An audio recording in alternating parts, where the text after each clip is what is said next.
So welcome back. This session's all about taking action in your organization. We know how it goes, where you go to a conference or participate in a workshop and you learn new things and have lots of ideas, and then you get back into your work routine and it's hard to act any of that. You just haven't got enough time. So we want to help you make this time be a bit different. We're going to share our top action items, suggestions with you, and then have you discuss your own priorities for action in a huddle with your peers, with the people that are on this call. And finally, share what you're thinking with all of us so we can learn from and be inspired by each other, and maybe even hold each other accountable. Hopefully you might have made some connections in this last couple of days. So first of all, we're going to get started with Maximo, who we were speaking with just before the break. Max, what's your top action item suggestion? I had a list prepared. I think it matches quite a lot what Brett also recommended. This idea to try to keep things simple, especially around the integration piece, around trying to focus on personas and user journeys. Start now. Start simple and learn fast. That will be my main recommendation. At the end, it's about being agile with our product, with other products in the market that allows you to really configure and decide how you want to make this integrations work for whom, and that offer a very personalized experience.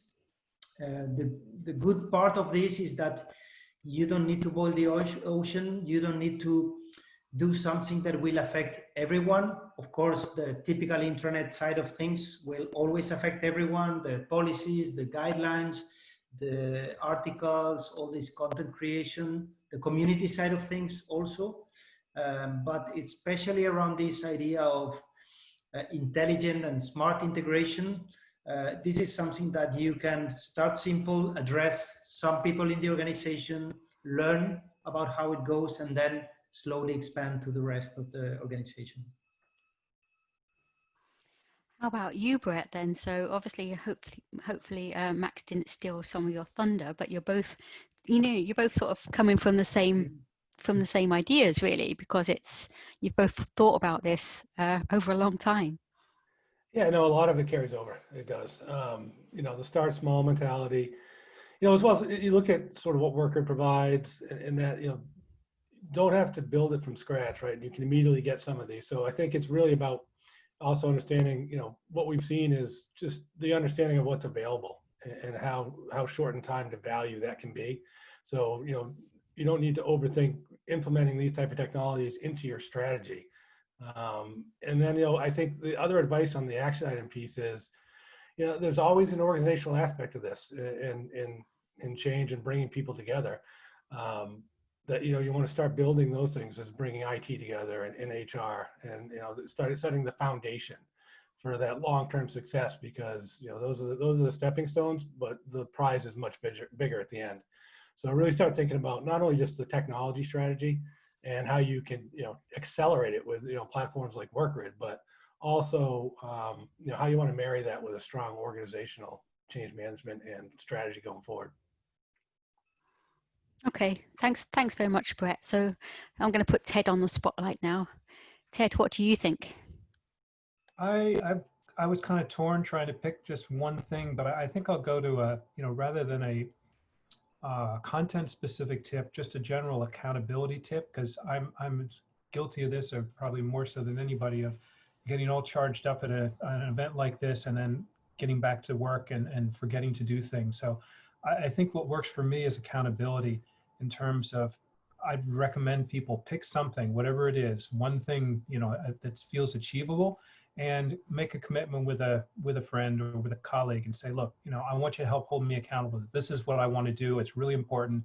I know I'm going to get busy, but I'm going to check in with you in 1 week, 2 weeks, a month, whatever it is, and know that I'm going to be accountable to you, and hopefully that'll help me follow through, because there's lots of good intentions that get buried under workloads and email. So that's my tip.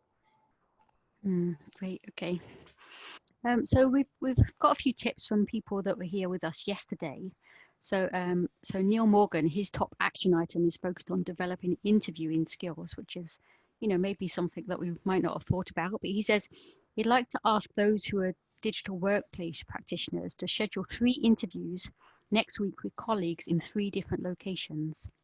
So to ask them about their experience with the existing intranet. Develop a standard set of questions around their usage of the intranet, what they find good about it and what they find missing from it to help them achieve their day-to-day tasks. Try to make the conversation feel relaxed and put yourself in primary listening mode.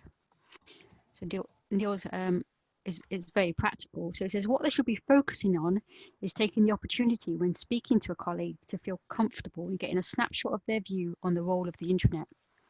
It does not mean you have to fix something right away. This is often where he gets quotes from colleagues that will then resonate well with senior managers on justifying the investment for enhancements to the intranet.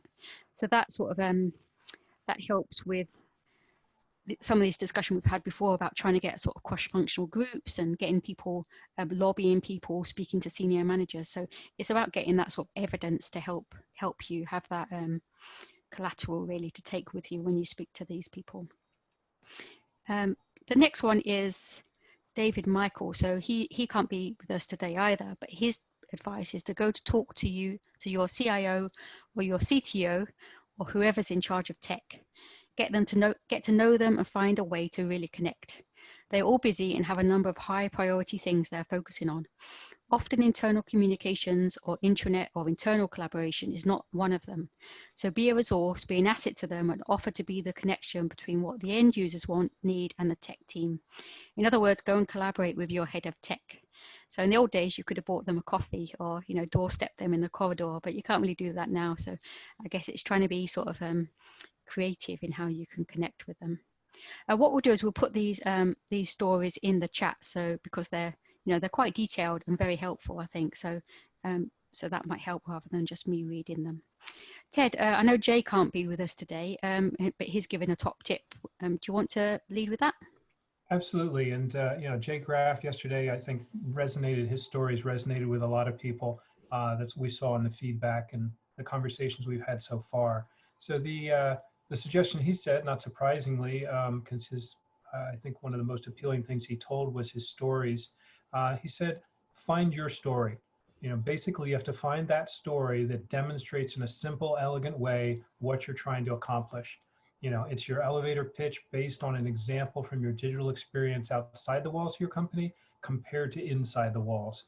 And I think that's a really good, succinct suggestion that's within reach of all of us. It's definitely a good first step that I think any of us could be working on. Nicole, how about you? What's your top suggestion? So mine really follows on from Jay's. Get people together who can really move this on. So that's looking at HR people, IT people, communications people. Get that cross-functional group together. Give them the stories and examples. Whether you collect them in the way that Neil was speaking about.